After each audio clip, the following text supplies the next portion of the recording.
You are remarkable. You are strong.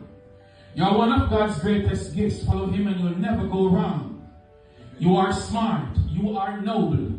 Take heed, ears to these words I told you. You see, the skies were overcast and then torrential rain for days.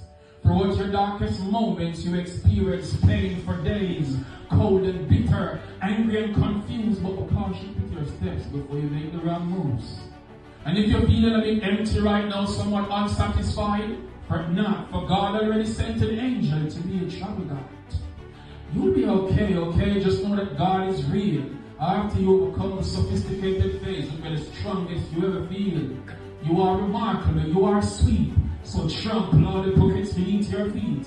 Be patient and pray more. You'll be okay. Forget about them who not believe in you because you have no time to play.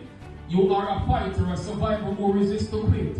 You're loved. You're a goddess. You deserve lifetime happiness. Maximum respect. The book is out. Look out. Check it out on Amazon. Don't Cry by Craig A. Kirkland. Follow me on Instagram and Twitter at Precisely Great. You remember January 20, 2024 is the Bartok Poetry 20th anniversary. You heard me? So roll out early. Precisely. Rasativa. Maximum love and respect.